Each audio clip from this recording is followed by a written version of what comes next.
जय तंत्र मंत्र केंद्र में मैं आप सबका हार्दिक स्वागत एवं अभिनंदन करता हूं। आज मैं YouTube पर पहली बार पातालेश्वरी प्रत्यंगरा साधना लाया हूं।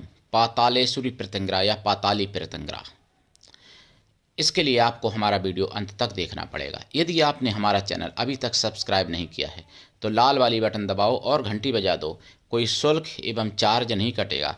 आप हमारे वीडियो को फेसबुक पर, व्हाट्सएप पर, ट्विटर अकाउंट के माध्यम से और इंस्टाग्राम पर अधिक से अधिक शेयर करें। लाइक और कमेंट करना भी आपका धर्म है। दुनिया में जिसका कोई नहीं, मैं उसका हूँ। यदि आपको अपनों ने धोखा दिया है अथवा आपको परायों ने धोखा दिया है तो आप एक बार मुझे अवश्य आजमाएं। हमारा मोबाइल नंबर है 9305 63 71 73। हमसे बात करने का टाइम भारतीय टाइम के अनुसार दिन में दोपहर 12 बजे से 2 बजे के बीच का है। यदि आप सच्चा पवित्र निस्वार्थ दिव्य प्रेम पाना चाहते हैं अथवा सच्चा पवित्र निस्वार्थ दिव्य प्रेम देना चाहते हैं तो आप एक बार मुझे अवश्य आजमाएं और हमसे बात करें। आजमा के देखें, तभी पता चलेगा। मेरे प्रिय भाई बहनों, मैं जो करता हूं वही कहता हूं, जो कहता हूं वही करता भी हूं। प्रिय भाई बहनों, मैं राष्ट्रीय अध्यक्ष कृष्णा दल एवं महामंडलेश्वर आप सबसे निवेदन करता हूं, यदि आप मानवतावादी हैं अथवा आप सनातनी हैं तो मुझसे जरूर जुड़ें। यदि आप में योग्यता हुई तो मैं आपको पदाधिकारी भी बनाऊंगा अपने संगठन कृष्णा दल में। ये कृष्णा दल हमारा आपका सबका एक परिवार है। आप देश विदेश में, विश्व के किसी भी कोने में रहते हैं, किसी भी जाति धर्म से हैं, कोई दिक्कत नहीं। आप हमारे दिए ज्ञान से भरपूर लाभ उठा सकते हैं। मेरे प्रिय भाई बहनों, देखिए, पाताली शक्तियाँ बहुत ज़्यादा प्रबल और उग्र मानी जाती हैं, प्रबल भी मानी जाती हैं, क्योंकि बताया जाता है पाताल में राक्षस भी रहते हैं और नाग लोग भी पाताल में ही रहते हैं और राक्षस भी पाताल में ही रहते हैं। तो हालांकि भगवान के भी लोग पाताल में, भाई क्षीर सागर है, साकेत धाम है, तो ये सब पाताल में की तरफ हैं। शेषनाग हैं पाताल में ही, तो नागलोक भी पाताल की तरफ है, मतलब पाताल में ही है।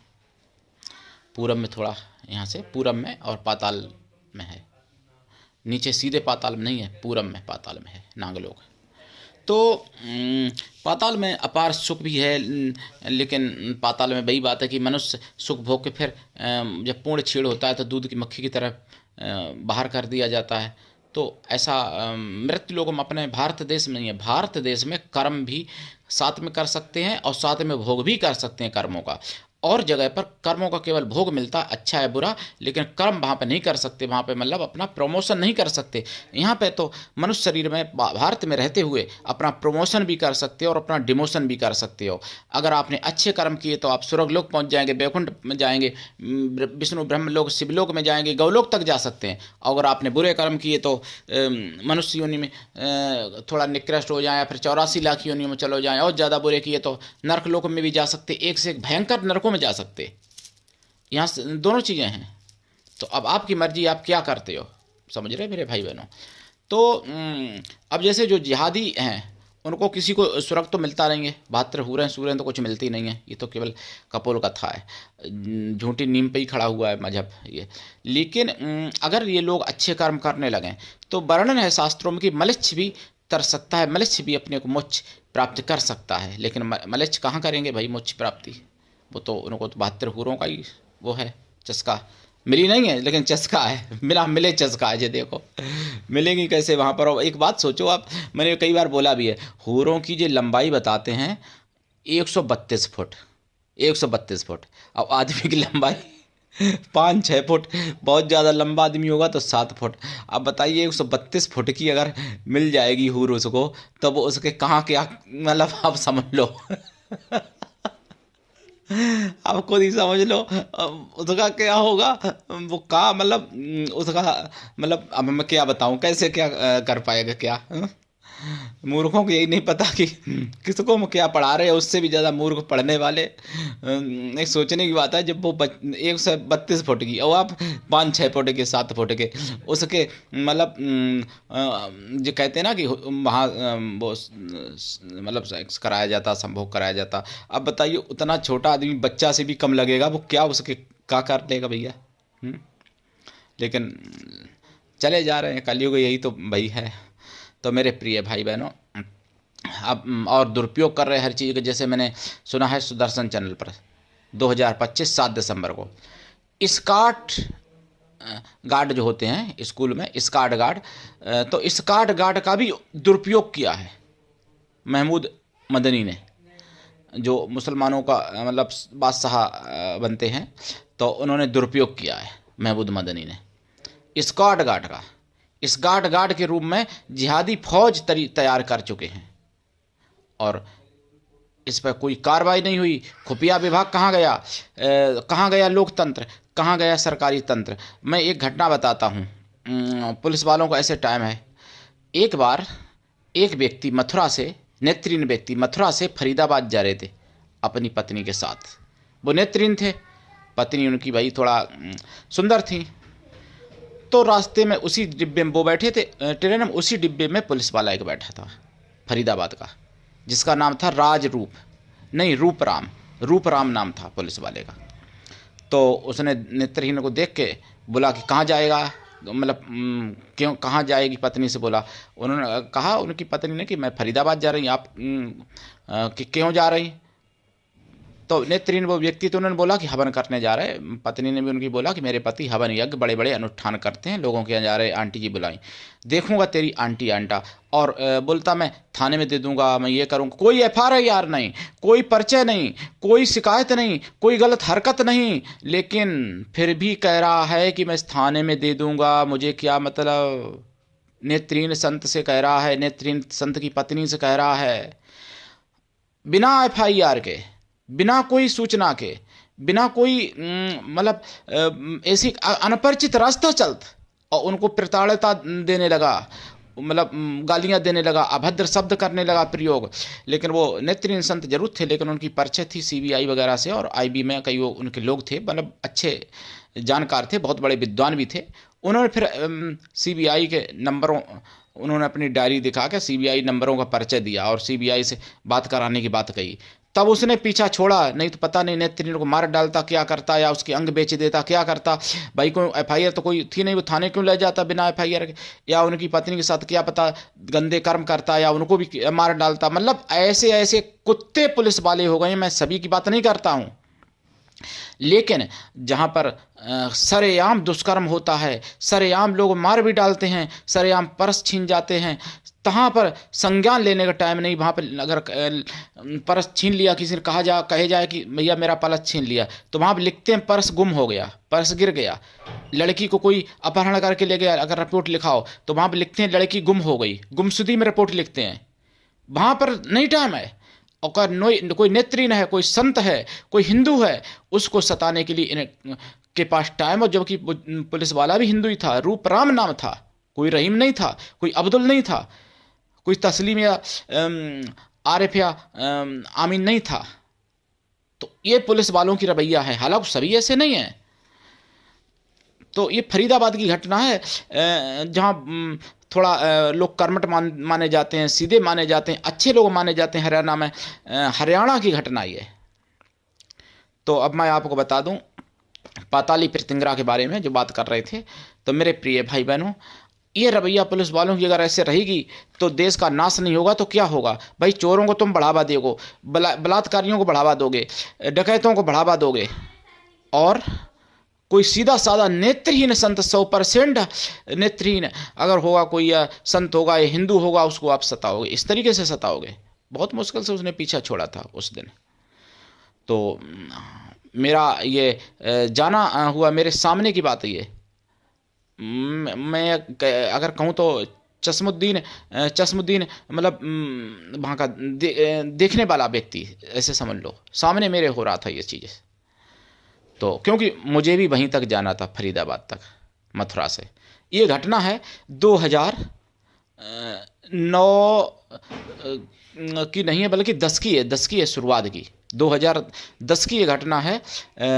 जनवरी शायद या दिसंबर रहा होगा, नहीं जनवरी रहा होगा या फरवरी रहा होगा, दिसंबर तो नहीं रहा, जनवरी या फरवरी रहा होगा तब की घटना। हो सकता मार्च हो, फरवरी, जनवरी फरवरी मार्च, इन्हीं 3 महीने में से किसी की है।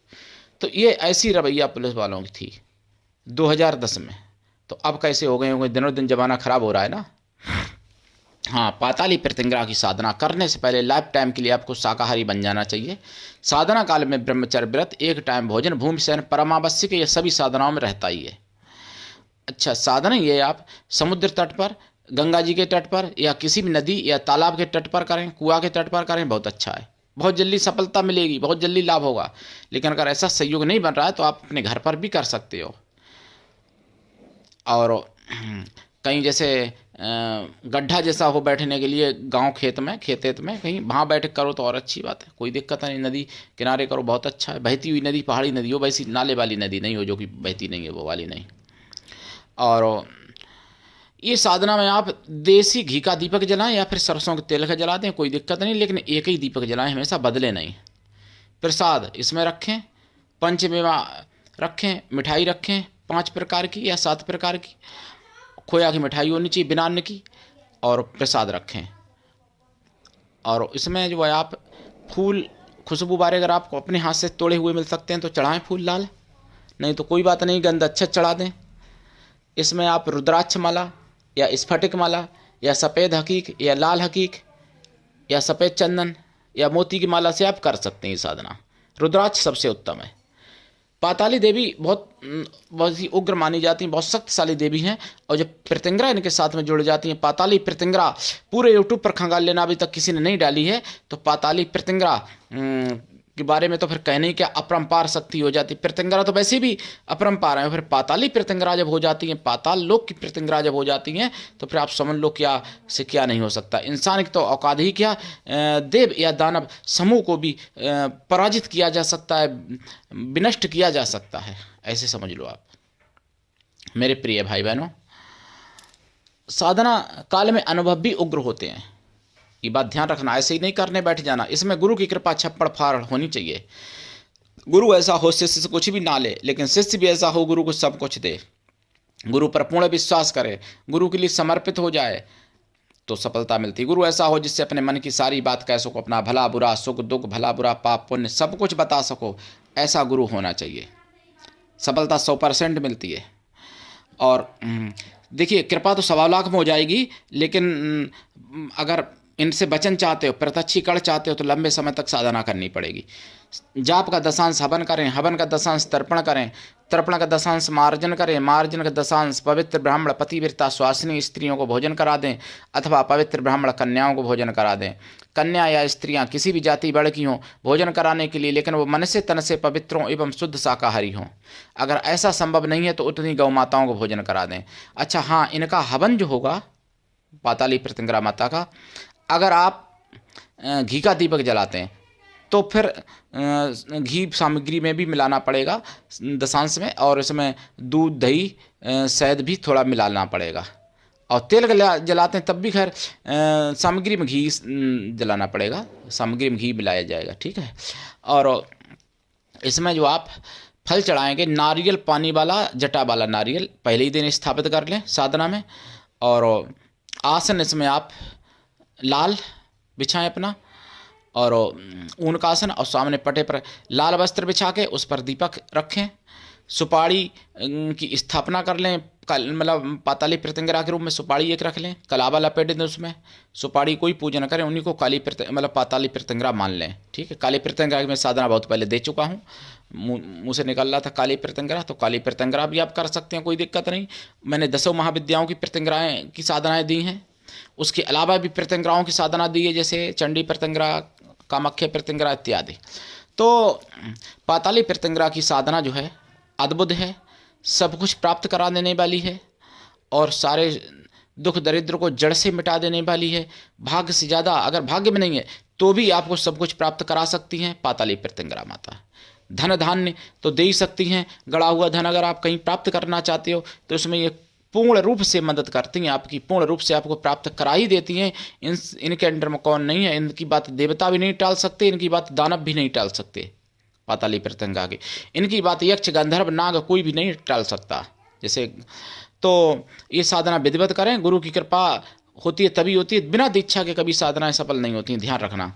और ये साधना मुगलिया शासन में नष्ट हो गई थी, जो आज मैंने बताई है पाताली प्रत्यंगरा साधना। मंत्र इनके पास, मतलब इनके कई मंत्र हैं मेरे पास, एक दो नहीं कई मंत्र हैं। इनका गायत्री मंत्र भी है, मतलब तांत्रोक्त मंत्र भी है, साबर मंत्र भी है, वेदोक्त मंत्र भी है, और वेदोक्त एक नहीं कई मंत्र इनके, और सभी मंत्र सफल हैं, सभी मंत्र 100% सत्य हैं, दर्शन भी देती हैं, वचन भी देती हैं, लंबे समय तक करनी पड़ती, क्योंकि ये आदिशक्ति का एक उग्र रूप, विकसित आदिशक्ति का एक उग्र रूप है पाताली प्रत्यंगरा। तो दो शक्तियाँ साथ में जुड़ जाती हैं, पाताली देवी और प्रत्यंगरा। तो ये बहुत ही अपरंपार शक्ति होती है वैसे भी, तो इनकी आप साधना कर सकते हैं और लाभ उठा सकते हैं। और अपना चैनल समझ के इसको आगे बढ़ाइए, अकेले हमारा चैनल नहीं है, आप सबका चैनल है। जागते रहिए, दूसरों को भी जगाइए, सनातन धर्म की आवाज़ है, इसलिए जन जन तक पहुंचाइए। ऐसे लोगों से सावधान रहिए, ऐसे लोगों को जानिए समझिए, और ऐसे लोग कहीं आपके आसपास हैं तो उन लोगों के बारे में मुझे बताइए कॉल करके, मैं सुदर्शन चैनल पे बताऊंगा, या आप सुदर्शन चैनल पे डायरेक्ट कॉल करिए और बताइए, मेरे विषय में बता सकते हो कि उन्होंने मुझे कॉल करने को कहा था आपसे, उन्होंने मुझे नंबर दिया, या उन्होंने मुझे ये केस बताने को कहा है, तो ऐसे केस सुदर्शन चैनल पे बताइए। आपके द्वारा बताए हुए केस भी मतलब उनको भी जो है किया जाएगा, स्पोच किया जाएगा, उन केसों को भी उनको दिखाया जाए, उनका पर्दाफाश किया जाएगा। मेरे प्रिय भाई बहनों, आज के लिए इतना ही, धन्यवाद। जय श्री राम, हर हर महादेव, जय पाताली प्रत्यंगरा माता की, वंदे मातरम, जय सनातन, जय हिंदू राष्ट्र।